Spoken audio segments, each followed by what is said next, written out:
நீங்கள் எந்த சுங்கச்சாவடியிலும் இருந்தும் 20 கிலோமீட்டர் சுற்றளவில் வசிக்கிறீர்கள் என்றால் வெறும் 340 ரூபாய்க்கு மாதாந்திர சுங்கச்சாவடியை பெறலாம் என்று அறிவிக்கப்பட்டுள்ளது. கூடுதல் கட்டணம் இல்லாமல் ஒவ்வொரு மாதமும் எத்தனை முறை வேண்டுமானாலும் சுங்கச்சாவடியை கடக்கலாம் என்று அறிவிக்கப்பட்டுள்ளது.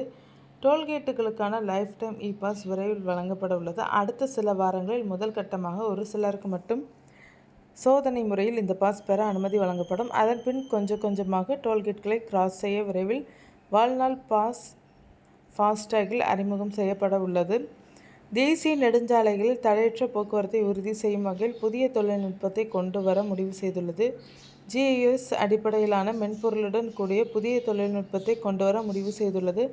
சுமார் 100 சுங்கச்சாவடிகளை கண்காணிக்க இதன் மூலம் தேசிய நெடுஞ்சாலை கழகம் முடிவு செய்துள்ளது.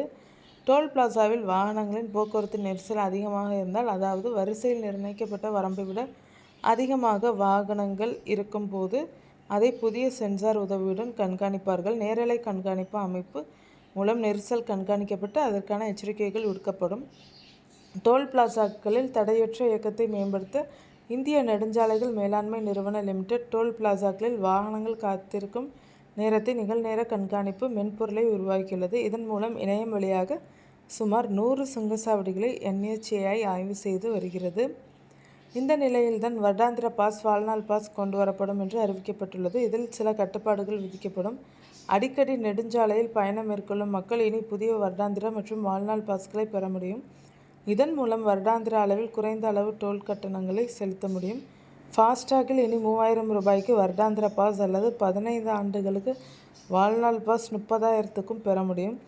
இதற்கான திட்டங்களை மத்திய அரசு பரிசீலித்து வருகிறது. தற்போதைய மாதாந்திர பாஸ்களின் விலை ஆண்டுக்கு 4080 ஆகும். ஆனால் இந்த முறையில் நீங்கள் 10 டோல்கேட்களை கிராஸ் செய்தால் ஒரு கேட்டிற்கு மட்டுமே கட்டணம் செலுத்த வேண்டியதில்லை, மற்ற கேட்களுக்கு கட்டணம் செலுத்த வேண்டும்.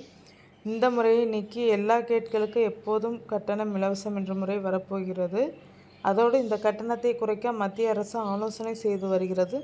சாலை போக்குவரத்து அமைச்சகம் இந்த திட்டத்தை மதிப்பாய்வு செய்து வருகிறது.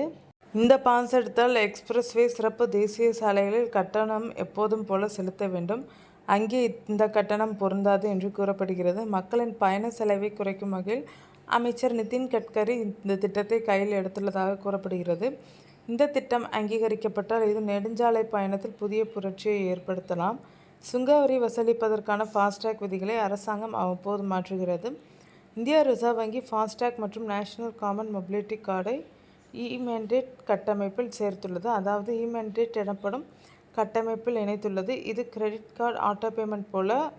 உங்கள் ஃபாஸ்டேக் கார்டில் பணம் தீர்ந்தவுடன், அது மினிமம் பேலன்ஸ்க்கு கீழே வந்தவுடன் தானாக உங்கள் வங்கி கணக்கிலிருந்து பணம் இதில் சேர்க்கப்படும். இதற்கு நீங்கள் இ-மேண்டேட் அனுமதி மட்டும் கொடுக்க வேண்டும். அதை கொடுத்தால் போதும். இனி ஒவ்வொரு முறையும் உங்கள் ஃபாஸ்டேகை ரீசார்ஜ் செய்ய வேண்டாம். ஃபாஸ்டேகிற்கு இ-மேண்டேட் தருவது தற்போது கட்டாயமாகியுள்ளது. உங்கள் ஃபாஸ்டேகில் உள்ள தொகை நிர்ணயிக்கப்பட்ட வரம்பை விட குறைந்தவுடன் இந்திய ரிசர்வ் வங்கி வாடிக்கையாளரின் கணக்கிலிருந்து பணத்தை கழித்து அதில் சேர்க்கும். இதனால் பயனர் மீண்டும் மீண்டும் ஃபாஸ்டேக் ரீசார்ஜ் செய்ய வேண்டியதில்லை. வாடிக்கையாளர்களுக்கு ஃபாஸ்டேக் ரீசார்ஜ் செய்யும் தொல்லை இனி இல்லை. தேசிய நெடுஞ்சாலை கழகம் மூலம் ஒரு வாகனம் ஒரு ஃபாஸ்டேக் என்ற முறை செயல்படுத்தப்பட்டுள்ளது. இந்த முறை நடைமுறைக்கு வந்த நிலையில் இதில் முறைகேடுகள் தடுக்கப்படும் என்று எதிர்பார்க்கப்பட்டது. ஆனால் இந்த முறை வந்த பின்பே பல குற்றச்சாட்டுகள் வைக்கப்படுகின்றன. அதை அமல்படுத்த 3 அறிவிப்புகள் வெளியாகியுள்ளனர். ஃபாஸ்டேக் 5 வருடங்களுக்கு முன் எடுக்கப்பட்டால் அதை உடனே நீக்க வேண்டும். ஃபாஸ்டேக் 3 வருடங்களுக்கு முன் எடுக்கப்பட்டால் அதில் உடனே KYC மாற்ற வேண்டும். ஃபாஸ்டேக் வாகனத்தின் முன் ஒட்டப்பட வேண்டும். இல்லையென்றால் இரட்டை தொகை கட்ட வேண்டும்.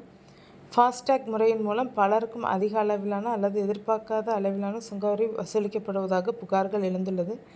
இந்த நிலையில் டோல்கேட் கட்டணம் தொடர்ந்து வசூலிக்கப்படும் என்று போக்குவரத்து துறை அமைச்சர் நிதின் கட்கரி தெரிவித்துள்ளார். டோல்கேட்கள் குறைக்கப்படுமா என்ற கேள்விக்கு பதில் அளித்த நிதின் கட்கரி, டோல்கேட் தொடர்ந்து செயல்படும். அதன் கட்டணம்தான் சாலைகள் கட்ட, சாலைகள் பராமரிக்க பயன்படுத்தப்படுகிறது. அந்த சாலைகளை தொடர்ந்து பயன்படுத்த டோல் அவசியம். அதனால் டோல்கள் நீக்கப்பட்டது. டோல் தொடர்ந்து செயல்படும் என்று நிதின் கட்கரி தெரிவித்துள்ளார். இதற்கு இடையே டோல்கள் மீது கடுமையான புகார்கள் வைக்கப்படுகின்றன. அதாவது வழக்கமான கட்டணத்தை விட பல இடங்களில் 100-200 ரூபாய் அதிகமாக வசூலிக்கப்படுவதாக புகார்கள் வைக்கப்படுகின்றன.